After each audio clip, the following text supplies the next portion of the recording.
Goldman Sachs, l'une des plus grandes banques d'investissement mondiales, anticipe qu'en 2026, le prix du pétrole pourrait passer sous les $50 le baril.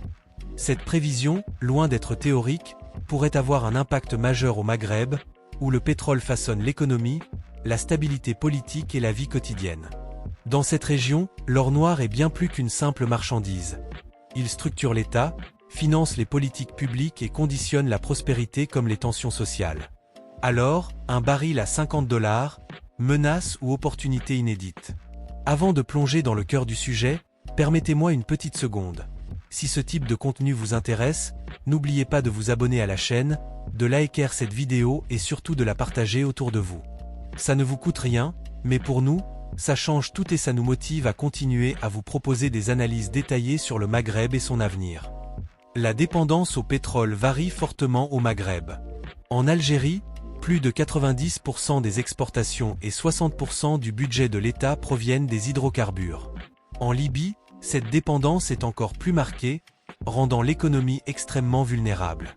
La Tunisie, quant à elle, est importatrice nette d'énergie, ce qui alourdit son déficit commercial et sa vulnérabilité externe.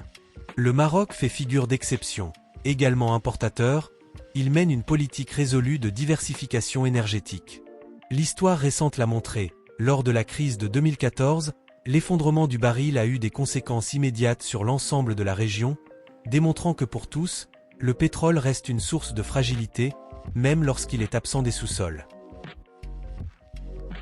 En Algérie, un baril sous les $50 entraînerait une chute brutale des recettes, creusant le déficit budgétaire et forçant l'État à réduire les subventions.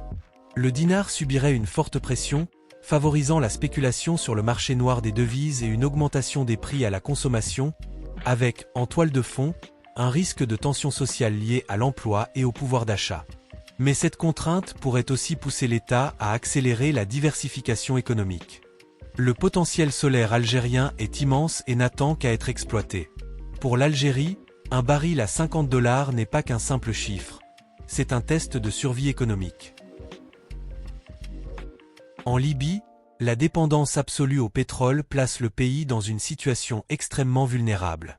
Un effondrement des cours réduirait drastiquement les recettes, mettant en péril les institutions, et accentuerait la compétition pour le contrôle des ressources. Cette fragilisation peut aggraver l'instabilité politique et risque d'alimenter des conflits internes violents pour le partage d'une rente diminuée. A l'inverse, la raréfaction des revenus pétroliers pourrait inciter les acteurs politiques à sortir de la rente facile et à envisager une diversification contrainte. Quand le pétrole baisse, c'est l'équilibre fragile de la Libye qui vacille. Pour la Tunisie, un pétrole sous les $50 présente un double visage. D'un côté, la facture énergétique élevée pèse sur le déficit commercial et limite la capacité de l'État à investir. De l'autre, la baisse mondiale des prix apporte un soulagement temporaire à la balance des paiements. Ce répit doit permettre d'investir dans le solaire et l'éolien, en misant sur la coopération avec l'Europe. Cependant, la crise structurelle du pays ne pourra pas être résolue par la seule baisse du pétrole. Il faut aller plus loin, vers une transformation profonde du modèle économique. Contrairement à ses voisins, le Maroc a depuis longtemps fait le choix de diversifier son économie et son mix énergétique. Même s'il reste dépendant des importations, la baisse du cours du pétrole réduit sa facture énergétique et favorise ses investissements dans le solaire, l'éolien ou l'hydrogène vert. Les projets comme Nord Ouarzazate ou le développement du port Tanger-Med illustrent une ambition claire, devenir un hub énergétique et logistique entre l'Afrique et l'Europe. L'industrie, le tourisme, le digital ou l'automobile complètent cette stratégie, faisant du Maroc le pays le mieux armé de la région pour faire face à un monde où le pétrole n'est plus roi. Face à l'horizon d'un pétrole bas, 3 scénarios se dessinent pour le Maghreb. Dans le scénario noir, l'Algérie et la Libye subissent une explosion sociale, tandis que la Tunisie stagne.